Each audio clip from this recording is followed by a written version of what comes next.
made it for video number 2. It's a really cold, snowy morning here in Salt Lake. I have my tea, and I'm ready to chat about all things MFA. If you watch this and you find it helpful, I actually wrote this whole thing on my Substack a few months ago. The link I'll put in the description, so if you want to go back and read it there, you can. So if you'd rather go back and read it instead of watch it, or do both, you can. Options. What I'm going to do is kind of give you an overview, background of the context around the MFA program that I did, because I think that's important. Not all MFA programs are exactly the same, so if you know where I'm coming from with all of this, then that can help. And I'm going to get into the cons first, start with the bad, and then the pros of the MFA from my point of view. And at the end, I will talk about whether or not I would get one again and why. Kind of the flow of things. If you want to jump ahead to one section or another, now you know.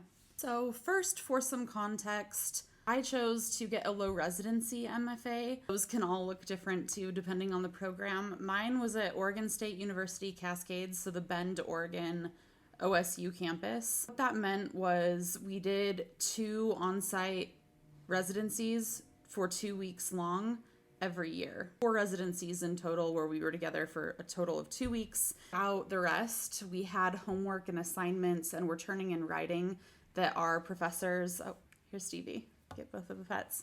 Assigned mentors who were professors in the program would provide feedback on. And those were packets usually of about 30 to 50 pages of work. And then we would give each other feedback when we were together at our 2-week residencies, peer review feedback, the way that you would kind of in a classic MFA. So that should give you kind of some background on where I'm coming from and what I did. I focused specifically on nonfiction, and I was one of the only people in my program who were focusing on nonfiction. So that made it different too.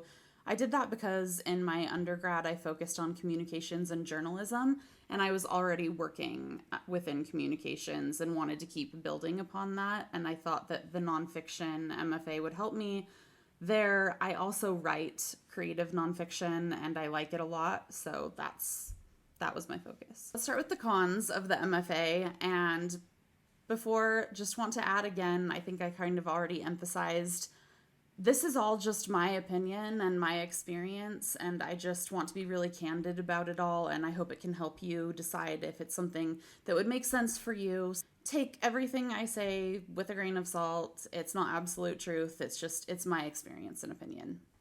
Simon wants to say hi. Con number 1, I'd say, was the focus. A lot of MFA programs, especially on-site full residency MFA programs, are set up to teach you how to teach writing. If that's something that you want to do, that makes total sense. But if your goal is to really hone your skill of writing, is kind of a mismatch there. My program did not teach us how to teach writing. Because it was low residency, it was more focused on the art and the writing. That's just something to definitely consider carefully when you're looking at MFA programs, to ask about and to look into, just to make sure that it aligns with your goals, because sometimes that can catch people off guard and be a little surprising. That also isn't to say that those programs that teach you how to teach writing don't teach you how to write. They do, and all of those components are there. There's more space and time for that in a full residency on-site program. It's just, I've heard from some people when they go and do that, they weren't completely aware that that was going to be the case, and they weren't looking to teach writing in the future. It's just something to consider. I will say as well, on the note of focus, while mine really did lean into teaching you how to read really critically and broaden what you're reading and the writers you're exposed to and the styles and genres you're exposed to, really did hone in on the craft of writing. It didn't focus so much on the business of writing. I've heard that some programs are starting to incorporate that a little bit more. Mine did not much, and I think that that's a really important missing component that there needs to be more of, and that was definitely missing from my program. So again, in line with the focus being a con, I would just ask a lot of questions about what kinds of classes they offer and just make sure it aligns with your goals. I had to go out and learn the business of writing on my own. Over the past 10 years, I've been doing that.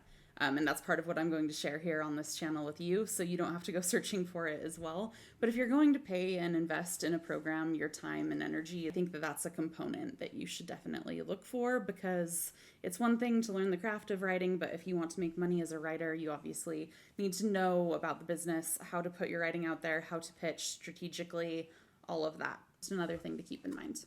A lot of programs historically have not offered that. Another thing to keep in mind in a lot of ways, creativity and academia are kind of opposites in ways, right? Like subjectivity versus objectivity. Creativity is subjective most of the time. There are some objective components about craft and skill and the ways to do things. Even great artists break those rules, as we know. Con number 2 would be that conflict between objectivity and subjectivity that you get when you mash up creativity with academia. And I think a lot of people would argue that teaching art in general is kind of a tricky thing, right? I think this came up mostly within the program where you have to be very aware that the feedback that you're getting, even from your instructors and mentors and peers, is all subjective and relative to their own experiences and personal artistic preferences. This in some ways can be a pro too, right? You're getting exposure to a lot of different ways of looking at things, and that's really good and can help you grow as a writer or see things that you didn't before in your writing that maybe need to be fixed or amplified. I would say as long as you can be really clear on that and know how to discern between feedback that is helpful and feedback that is not, that's great. But if you're somebody that maybe is a little newer to writing and kind of developing that muscle, you just have to be careful not to absorb all feedback all the time. It's not always easy, even if you're used to it and have done it a lot. I've seen it really crush people at times, the feedback that they're getting. And I think that the key to that when you're in those situations is to, again, know whose feedback you're going to absorb and why. Is their feedback coming from a good place of wanting to help you grow? Art is subjective, not objective. Keep that in mind when thinking about MFA programs. Number 3, there are instances where you might end up with a not so great mentor. I've heard stories about this. This happened to me and I had to make a switch. It's a deeply personal relationship, and that person, as you're forming that relationship, holds a lot of power and sway. They are literally mentoring you and helping you develop your craft. So you want to make sure that you trust that person and feel aligned with that person, because they're going to have to give you a lot of critical feedback, and so you need to trust their judgment, be aligned with their artistic style, know that their feedback is coming from a good place of wanting to help you grow and get better, because critical feedback's key as an artist. That leads me to number 4, the cost. MFA programs, graduate degrees are really expensive and no light thing to walk into. I think going back to making sure it aligns with your goals, because ultimately you don't need an MFA to be a writer, right? You definitely don't. As I get into the pros, I'll explain some of the reasons why you might want to and why it can help you, but it's not necessary. And so do consider the cost. It is really expensive. For me, it aligned with my career goals and what I was already doing and did help me advance in my career outside of my creative writing. And so it made sense. I also had people I went to school with who worked for the university and got the program for free or a significantly lowered cost, so those could be some things to look into as well. Low residency programs are also cheaper than full residency. Mine was not. It was just as expensive because of the 2-week on-site sessions twice a year. Just make sure that you're going to get your ROI or return on investment if you do invest the time and money in this, because it is a big deal. Like I said, I don't think you need an MFA to be a writer at all, or an artist at all. I'm actually going to share other videos in the future that will cover some of the things I learned in the MFA for those of you that are interested. I think that this information should be more accessible. That's part of what this channel is. I hope it can help.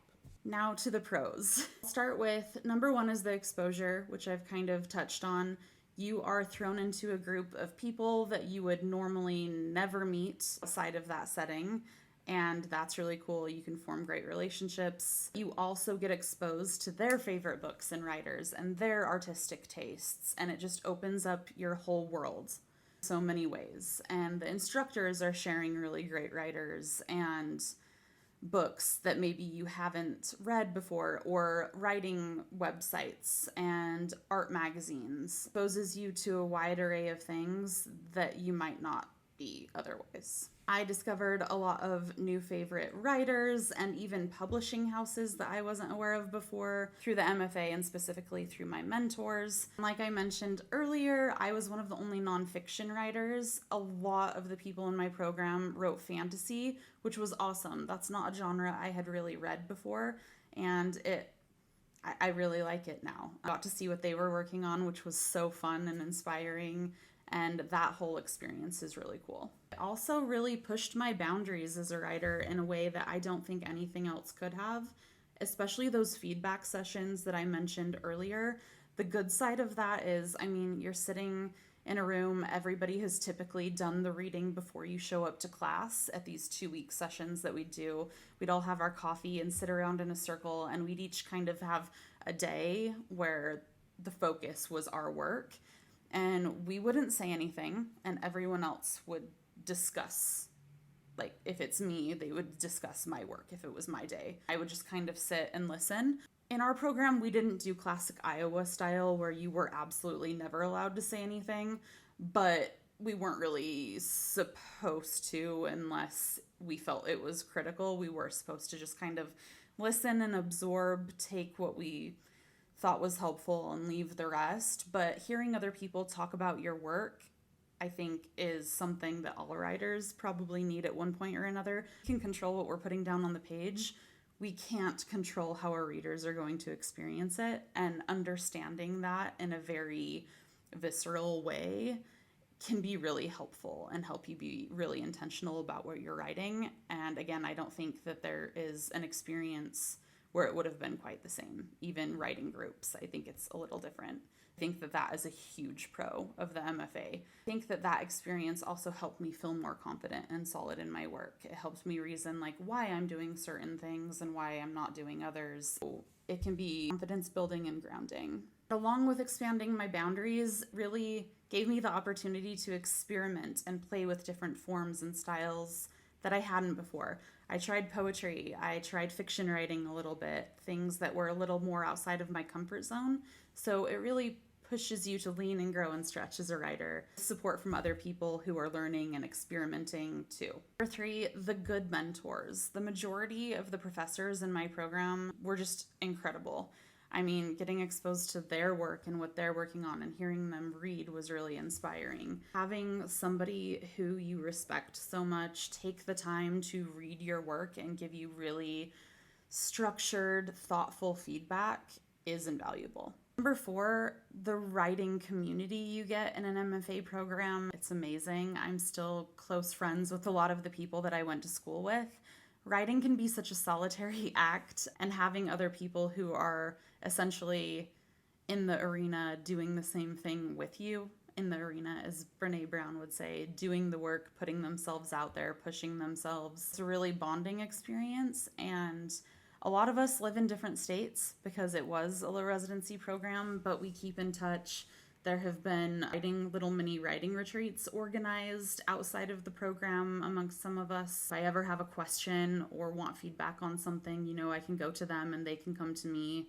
We can exchange work. It's just, they're some of the best friends that I've ever made. And I think that alone was worth the investment to me, because not all writers, but many, like me, can be kind of introverted. Meeting other writers doesn't always happen super easily. I recommend it for that reason. It's just more fun to do things with other people. Number 5, Take this from Virginia Woolf. It gave me a room of my own. It motivated me and gave me a solid reason to buckle down and focus on my creative writing. Whereas, like I'd mentioned, I was already writing, doing that within the corporate tech sort of space. But to focus on my creative writing and take it really seriously, the MFA gave me room and motivation to do that in a way that I don't know that I would have. To know that my creative interests and goals are valuable and worth the time and effort too. I think that we need creativity as humans, and yes, an MFA isn't the only way to do that and take it seriously. But for me, I needed to carve out that time and do that, and the MFA allowed me to do that. So ultimately, the takeaway, would I do an MFA again, given all the cons, pros? Personally, yes. Reason being, mostly, the ROI, return on investment, came back for me because it aligned with my career goals as well. If I had been working for the university like some of my friends and didn't have to pay for it or didn't have to pay as much, I think that that element of it would weigh in less. That's a way to do it if it isn't your career, because that's totally okay too, right? Financially, time investment, does it make sense and align with your goals? The other reason I would do it again is for the writing community and exposure. I don't think that I personally could have replicated that as easily or would have had the motivation or invested the time to replicate in the same way outside of an MFA program. I want to share some things that I have found in the years after my MFA to help give you those resources if you don't want to do an MFA. But yeah, ultimately, for those reasons, I would do it again. As I mentioned, I think a lot of the things I loved about the MFA could be replicated outside of those traditional academic programs. In my Substack that I mentioned, which I will link in the description, I list some of my thoughts around that, what could be replicated. And like I said, in the future, I'm going to make videos about some of those things, like how to find writing community and groups, how to expand what you're reading, some of my favorite publishing houses to look for new authors through, and literary magazines, how to read more critically, all of those things. Also do some content around how to, build a career based on your writing skill set. I think that's a huge opportunity for people. And actually the next video I'm going to make is going to talk about content marketing and strategy and why I think it offers the opportunity to build critical skill sets that I think are going to be actually the most valuable in the future of work. And I'll talk about why that is. So if you're interested in that, subscribe and watch the next video. I hope you all have a great day, and until next time, cheers!